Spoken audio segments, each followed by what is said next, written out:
या जर प्रभागाचा विकास खरंच करायचा आहे तर काय विजन असलं पाहिजे? युवा नेतृत्वाला संधी मिळाली पाहिजे का एज्युकेटेड जो आहे, जो शिकलेला आहे त्याला संधी मिळाली पाहिजे? एकंदरीत काय तुमचं म्हणणं आहे? नमस्कार, आपल्या आवाजचं पहिलं स्वागत करतो. आम्हाला बोलायची संधी दिली.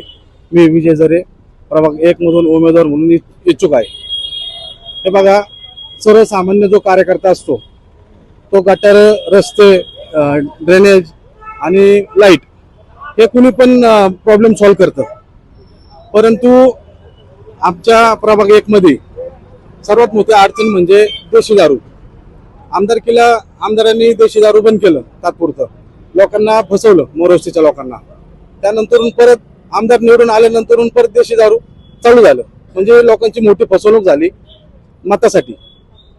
आता जे आमचं विजन आहे, इथल्या मोरवस्ती चिखली प्रभाग 1चं डीपी रस्ते डेव्हलप करायचे, गार्डन, आरक्षण, वाचनालय हे नाहीच आहे. आम्हाला प्रभाग 1 मधून प्रभाग 11 मध्ये जायला लागतं, हे आम्हाला दुर्दैवी. त्यासाठी आम्ही हे सगळं डेव्हलप करणार. एकंदरीत काय या ठिकाणच्या आणखी समस्या आहेत जे नगरसेवकांनी जाता जर निवडणुका झाल्या, नगरसेवक निवडून आले त्यांनी मांडल्या पाहिजे? कारण लोकांची मोठ्या प्रमाणात नाराजी दिसते. 3-4 वर्ष आले, निवडणुकाही लागल्या नाही. 5 वर्षाची टर्म झाली, त्यामध्ये लोकांचं म्हणणं की कामच झाली नाहीये.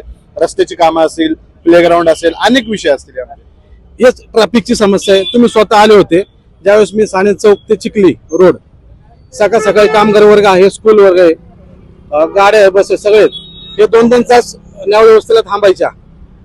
तर मी स्वतः, मला कोणतंही पद नसताना मी तिथं रस्ता रोको आंदोलन घेतलं होतं आणि ते मी यशस्वी पूर्ण करून दाखवलं होतं.